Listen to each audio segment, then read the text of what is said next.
Magandang araw mga sir. Ngayong araw ay mayroon tayong ayusin na isang Sony amplifier. Ito yung model niya, Shake X10. Ang problema nito ay wala siyang display. So, itesting natin. Ayan. Ito yung mga button niya at i-power on natin para malaman natin yung eksaktong problema. Okay, so ang nakikita natin is umilaw na yung Bluetooth indicator at itong LED sa harap. At pagdating dito sa may display niya ay wala tayong makitang display. Okay, so ito yung LED niya, umilaw na, ibig sabihin gumana yung unit natin. Ito yung sa taas, wala siyang display. Ayan. So hindi talaga magamit ng customer dahil wala siyang display. So ito na yung top board natin, tinanggal na natin. At ang una nating i-check dito is yung flex from display to control board. Ayan.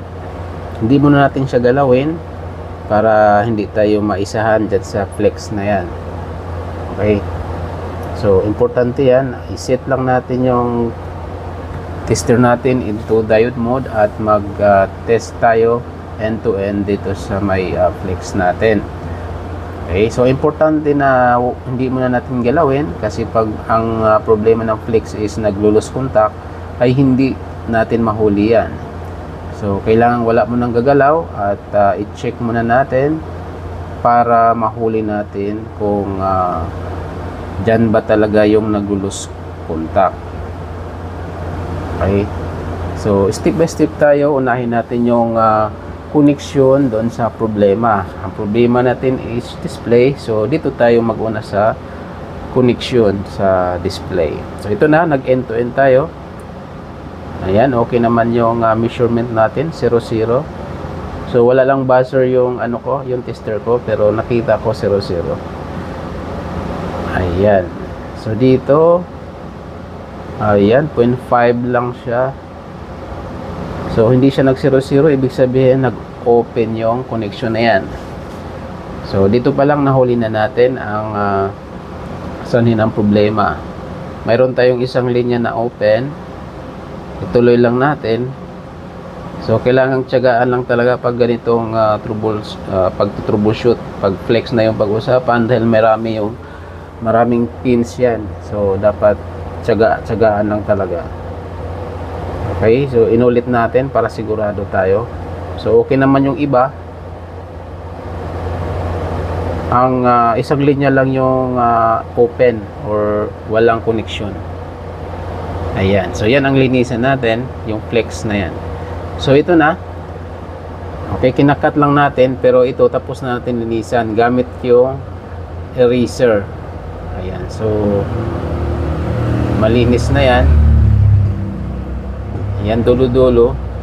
Kasi ganito, pag tumagal kasi or matagal na yung unit, kinakapitan to ng moisture at maging corroded na yung contact niya. Kaya ang mangyari, naglo-lose contact. Lalo na pag minsan lang gamitin yung unit, kadalasan, ito talaga yung problema, yung mga flex contact.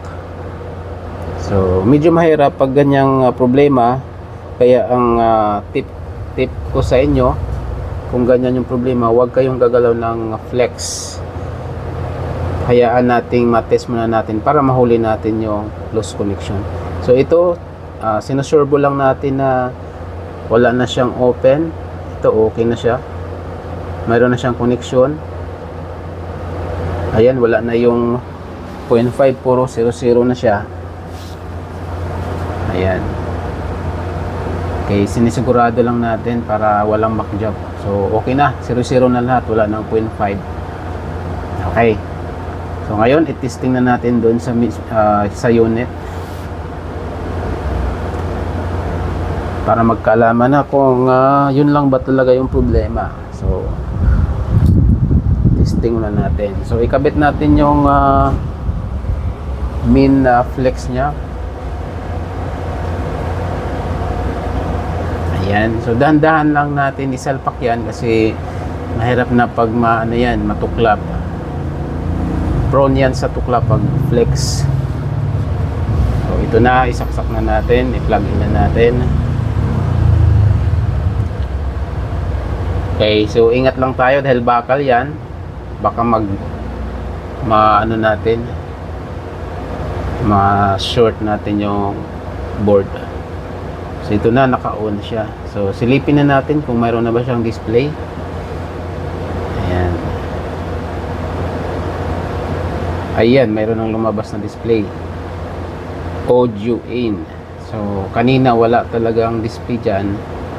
So yun lang, ma-solve na natin yung problema. Ganun lang kasimple. So hindi lang tayo mag shortcut. Step by step ang kailangan dito, lalo na pag mga ganitong model or unit, dahil programmable po siya. Once na may magalaw ka at nagso-shortcut ka, possible na may masira ka pang iba. So ito na siya, may display na siya, at maraming salamat sa iyong panonood, lalo na sa mga baguhan pa lang. At huwag kalimutan mag-subscribe at pindutin ang notification bell para